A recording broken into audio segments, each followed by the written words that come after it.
Seguro que has oído hablar de las metodologías ágiles en la gestión de proyectos y has pensado, esto no es para mí, pero te equivocas. Tú también puedes ser ágil. Bueno, tú no, que eres un palo de escoba con patas, pero puedes ser ágil en tus proyectos o en tu empresa.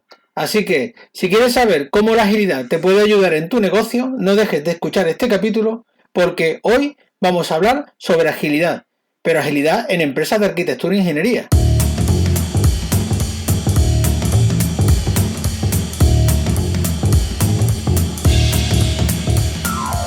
Hola a todos y bienvenidos al episodio número 25 de Buscando el Proyecto Perfecto, un podcast basado en hechos reales.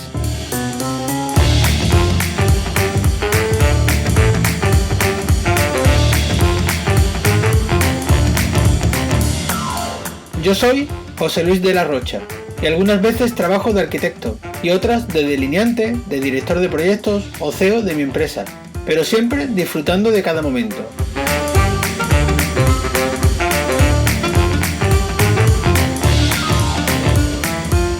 En este podcast os voy a contar mi experiencia sobre algunas cosas que podéis hacer para mejorar el resultado de los proyectos y de vuestra empresa. Bueno, ¿y esto de la agilidad qué es? Pues te voy a contar un poco desde el principio. Desde que el hombre es hombre, se ha embarcado en el desarrollo de proyectos pequeños y grandes. Para estos proyectos más grandes, pues hacía falta un sistema que permitiera controlar que se consiguen los objetivos esperados. Durante muchos años, pues han ido aprendiendo a hacer mejor los proyectos y los maestros pues han ido enseñando estas técnicas a sus alumnos.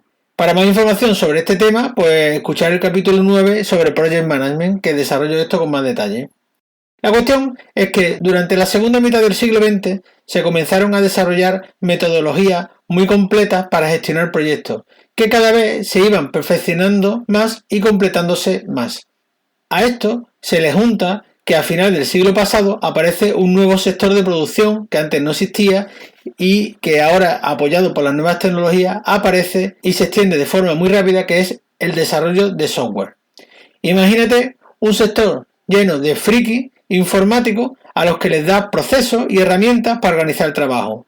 Pues esta metodología de Project Management cuajó de forma inmediata y empezaron a usar en todos los proyectos. Pero se encontraron con un problema que generaba los tradicionales sistemas de gestión de proyectos, que eran muy rígidos para las necesidades de las herramientas de software. Estos sistemas tradicionales pues se basaban en un modelo en cascada, es decir, un enfoque secuencial y predictivo. Y quédate con esta palabra, predictivo. Y este enfoque tradicional pues había que tenerlo todo definido durante la planificación. Pero era muy complejo de gestionar cuando en los proyectos pues había cambios, principalmente cuando había cambios de alcance. Es decir, un cliente necesitaba una aplicación que hiciera tal o cual cosa y cuando la programaban y la implementaban, pues resultaba que no era funcional en la forma en la que se había programado y no daba el servicio que quería el cliente. Entonces había que volver a reprogramarlo todo y esto pues generaba un montón de carga de trabajo y por supuesto una desmotivación tanto del equipo como del cliente que veía que no se le entregaba lo que pedía. En este caldo de cultivo pues surge en el 2001 el Manifiesto Ágil, que lo firman unos informáticos perezosos que no quieren trabajar en planificación. Y este Manifiesto Ágil, que os dejo el enlace en la nota del programa, pues está formado por un conjunto de valores y principios para desarrollar software de calidad. Concretamente son 4 valores y 12 principios que vamos a ver a continuación.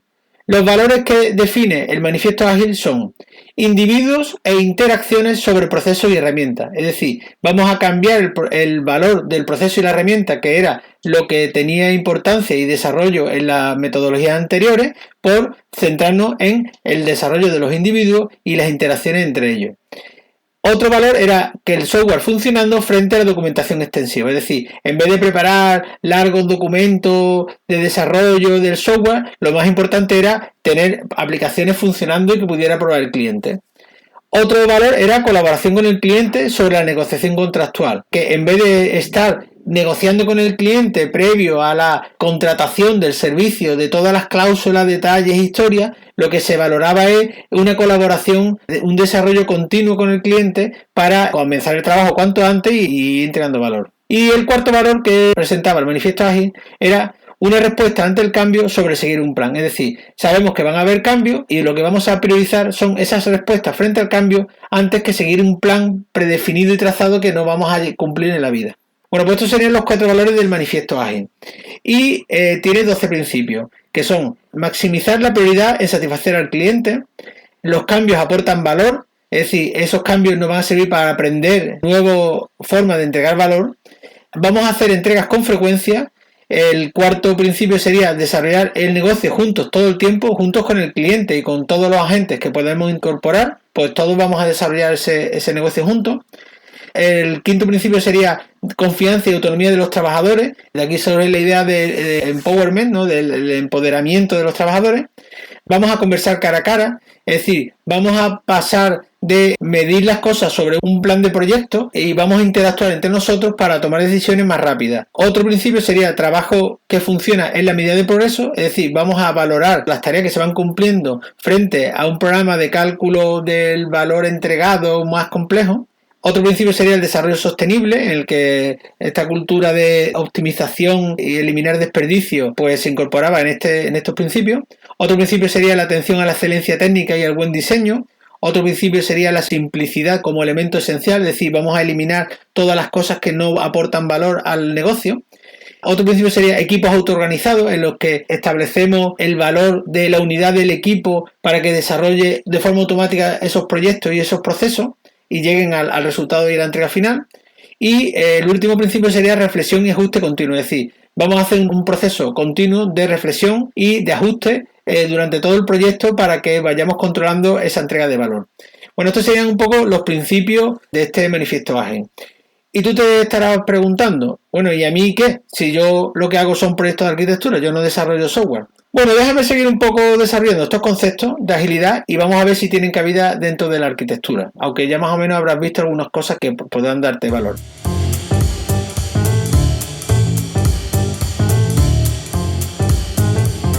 Bueno, pues siguiendo con la historia, esta implosión de este manifiesto ágil en el sector del software pues hizo que se acogiera como enfoque principal de trabajo y comenzaron a desarrollarse alrededor de estas ideas una serie de metodologías que se basaban en estos principios como Scrum, que seguro que las has escuchado, Kanban, Extreme Programming, etcétera. Es decir, un montón de metodologías que cogen estos principios como origen de funcionamiento y empiezan pues a establecerse. Ya iré desarrollando en otros capítulos algunas de estas metodologías.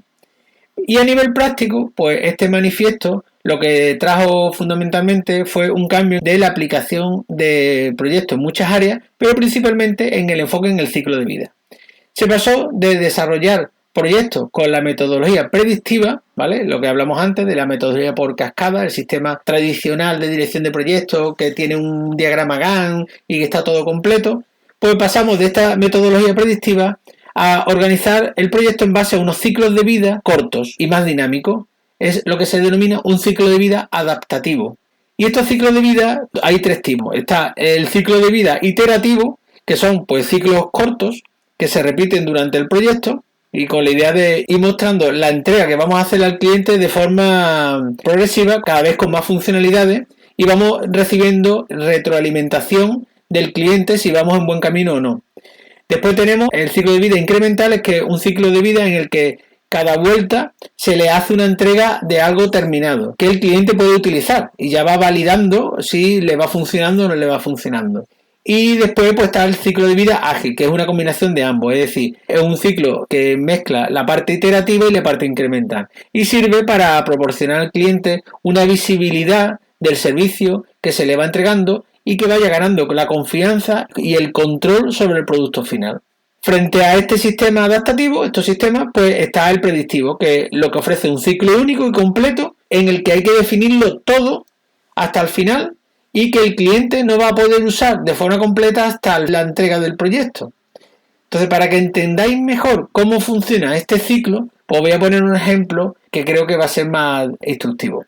Pues imaginarse un proyecto que consiste en preparar pues la comida para un día completo que vamos a pasar de senderismo en el campo. En este proyecto pues sabemos cuál va a ser el camino que se va a realizar, más o menos sabemos el tiempo que vamos a tardar y nuestra forma física, con lo cual podemos hacernos una idea de qué esfuerzo vamos a hacer. Y el cliente pues nos pide que le entreguemos un bocadillo. Como sabemos todo ese esfuerzo, pues le preguntamos al cliente de qué va a querer el bocadillo. Y tenemos una cantidad de ingredientes para ofrecer, como queso, tenemos jamón york, tenemos tomate, tenemos chorizo, etcétera. Es decir, esto serían un poco como las áreas de los costes, las calidades, los plazos. Es decir, como sabemos el esfuerzo final, yo puedo ofrecerte esa serie de cosas que sé que tengo, esos ingredientes que tengo para montar ese bocadillo. Cuando cerramos esa planificación, pues ese bocadillo, pues tenemos la garantía de que el cliente lo va a consumir completamente durante el proyecto. Lo consumirá en 2 partes, o en 3, o le haremos 2 bocadillos. Pero la cuestión es que conocemos toda la necesidad que tiene el cliente, por lo cual podemos elaborar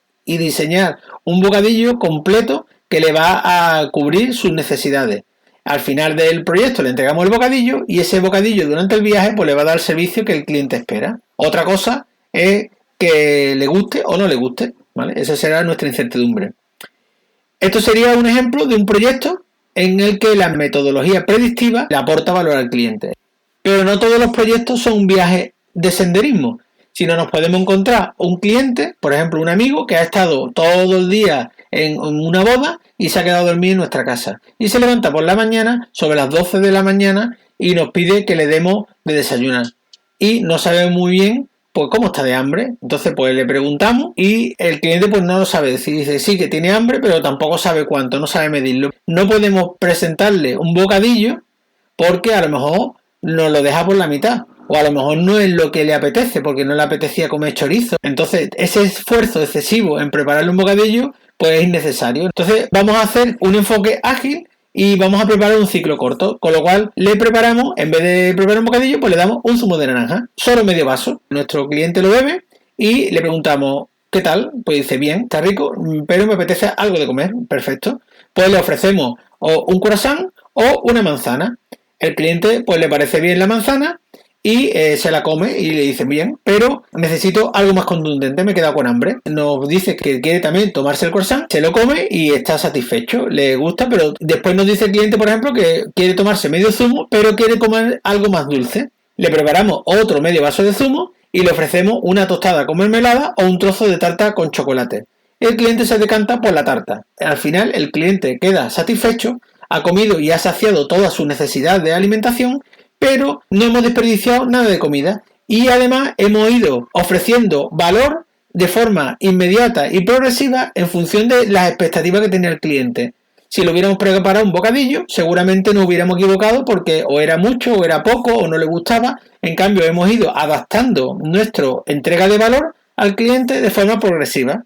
Al final, el cliente tiene su entregable de alimentación completa y la satisfacción en el nivel más alto. Además, el cliente se ha sentido también parte de ese proceso porque ha ido eligiendo lo que le apetecía. No ha tenido que pensar de qué quería un bocadillo y después encontrarse que no le apetecía comer tanto chorizo. Es verdad que en el sector de la construcción, pues nuestro producto principal, por ejemplo, un edificio, pues es difícil entregarlo parcialmente para que el cliente lo use y vaya decidiendo si le gusta o no le gusta, si pondré una planta más o una planta menos, o entregarlo sin ventanas y sin aire acondicionado para ver que si le gusta al cliente y después voy a decirle, venga, pues ahora te vamos a poner las ventanas de este color o de este calibre. La cuestión es muy complicado en el proceso de construcción establecer una metodología ágil, pero en la de proyecto sí podría entrar. En la parte de proyecto sí, porque estamos todavía desarrollando un documento en el que podemos ir haciendo pequeñas entregas de instalaciones, de estructuras y viendo cómo se va adaptando a los distintos agentes que participan en el proceso. Y donde más se puede implementar, por supuesto, es la parte del anteproyecto, en el que el cliente todavía no tiene idea del proyecto y le podemos hacer muchas entregas incrementales en el que cada vez le vamos enseñando una definición mayor del edificio y el cliente va participando y eligiendo y detallando las distintas opciones de manera que conseguimos esa satisfacción del cliente progresiva e involucrarlo en el proyecto. Por lo tanto, en el sector de la construcción, pues es un sector que estamos abiertos y tenemos que estar abiertos a trabajar con estos sistemas híbridos, mitad de sistemas predictivos y mitad de sistemas adaptativos, de manera que en cada momento obtengamos lo mejor de cada uno para optimizar lo que es más importante y nunca se nos debe olvidar, que es la entrega de valor al cliente. Bueno, con esto llegamos al final del capítulo. Si te ha gustado el tema este de la agilidad, en próximos capítulos pues iré desarrollando pues cómo son los directores de proyectos ágiles o cómo una organización ágil y otros conceptos que seguro que puedes sacar partido para mejorar tu estudio. Por último, quiero recordarte que además del podcast tengo una newsletter semanal donde hablo sobre temas como estos, pero en píldoras más pequeñas. Y si te interesa, pues puedes suscribirte en la web arquitecturaeficiente.es/suscripción. Y además, suscribiéndote a la newsletter podrás acceder al canal de Discord, donde hay un grupo de profesionales en los que hablamos sobre temas de empresas en el sector de la arquitectura. Si te ha gustado, no olvides seguirme y recomendar este podcast a otros compañeros que lo necesiten. Y sin más, me despido y nos vemos en el próximo capítulo.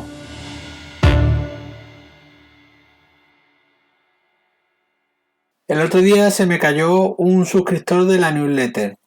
Una pena. Aunque ya somos 90 y estoy muy contento con los seguidores que tengo, pero todo va muy despacito y así es que no me va a llegar para el Tesla. Y el problema es la cantidad de gente que se está perdiendo estos capítulos y este newsletter por tu culpa. Como diría Gandalf, compartir, insensatos.